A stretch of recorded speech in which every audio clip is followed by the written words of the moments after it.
3x plus 5y minus 2 equal 0 এবং 2x plus 3y equal 0 এবং x plus by plus 1 equal 0 রেখাত্রয়ের একটা সাধারণ বিন্দু থাকলে a আর b এর মধ্যে সম্পর্ক নির্ণয় করতে হবে। কি বলছে, এই দুইটা রেখা তিনটা যে আছে এদের একটা সাধারণ বিন্দু আছে। সাধারণ বিন্দু মানে কি, এখানে আসলে যদি সমীকরণ গুলোর দিকে তাকাও, যেমন এইখানে যে একটা সমীকরণ আছে 3x প্লাস 5y মাইনাস 2, তারপর 2x প্লাস 3y ইকুয়াল 0, তারপর এইটা, এই তিনটা রেখারই একটা সাধারণ বিন্দু আছে। আমাদের ওই সাধারণ বিন্দুটা যদি বের করতে পারি তাহলে আসলে a আর b এর মধ্যে সম্পর্কটাও তৈরি করা যাবে। এখন একটা জিনিস খেয়াল করো, এই যে 3x প্লাস 5y মাইনাস 2 এবং 2x প্লাস 3y ইকুয়াল 0, এই দুইটার যদি আমরা একটা ছেদ বিন্দু বের করি, মানে এই দুইটার জন্য যেটা কমন বিন্দু হবে, অবভিয়াসলি এইটার জন্য সেটা কমন বিন্দু হবে, কারণ এইটাকে কিন্তু xy দিয়ে প্রকাশ করছে, এখানেও xy আছে। তার মানে এই প্রথম দুটো সমীকরণ থেকে আমরা যদি xy এর মান বের করতে পারি, ওই xy এর মান যদি আমরা এখানে বসায় দিতে পারি তাহলেই তো হবে, তাই না? ম্যাথটা অতি সহজ। এখানে যে সমীকরণ দিয়েছে 3x প্লাস 5y মাইনাস 2 আর 2x প্লাস 3y ইকুয়াল 0, এটার যদি আমরা ছেদ বিন্দু বের করি, কত বলছে, 3x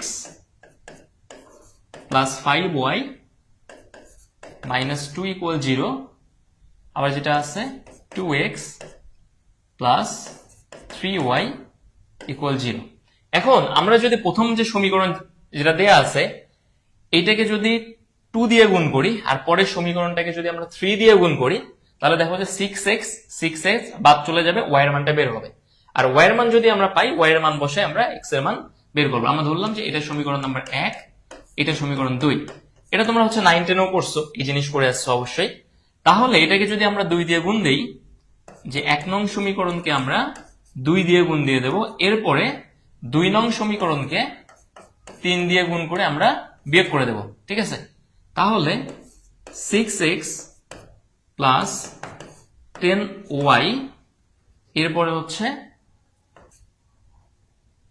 মাইনাস 4 ইকুয়াল 0। আর পরেরটাকে যদি 3 দিয়ে গুণ দেই তাহলে কত, 6x প্লাস 9y ইকুয়াল 0। এবার যদি বিয়োগ করে দেই, এবং তোমরা তো এই জিনিস জানো, বিয়োগ করে দিলে চিহ্নগুলো চেঞ্জ হয়ে যাবে, চলে গেল 10y থেকে 9y বাদ গেলে কত থাকবে, y মাইনাস 4 ইকুয়াল কত, 0, বা y ইকুয়াল 4, ঠিক আছে? তাহলে আমরা কি করলাম, প্রথম যে সমীকরণ দেওয়া ছিল 3x plus 5y minus 2, 2x plus 3y 0, এইটাকে হচ্ছে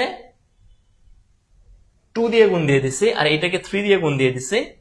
তুমি চাইলে ওয়াইটাকেও বাদ দিয়ে দিতে পারতা, যে ওয়াইটাকে যদি বাদ দিয়ে দিতে চাইতা তাহলে হচ্ছে প্রথম সমীকরণকে 3 দিয়ে গুণ করে পরের সমীকরণকে 5 দিয়ে গুণ দিয়ে দিতা, তার 3 5 15, y কেটে গেল, আগে x এর মান পাইতা আর কি। হ্যাঁ, তাহলে 2 দিয়ে গুণ করলে 6x 10y মাইনাস 4, আর পরেরটা 6x প্লাস 9y 0, চলে গেল, থাকতেছে হচ্ছে y মাইনাস 4 ইকুয়াল 0, তাহলে y ইকুয়াল 4। এবার y ইকুয়াল 4 যদি তুমি বসাও, পরের যে সমীকরণটা আছে 2x প্লাস 3y ইকুয়াল 0, এইটাতে যদি y ইকুয়াল 4 বসাও, তাহলে 2x প্লাস 3 ইন্টু y এর মান হচ্ছে 4, তাহলে 2x ইকুয়াল মাইনাস 12, বা x ইকুয়াল কত হবে, মাইনাস 12কে যদি তুমি 2 দিয়ে ভাগ দাও কত, মাইনাস 6। তাহলে x এর মান আমরা পাইলাম,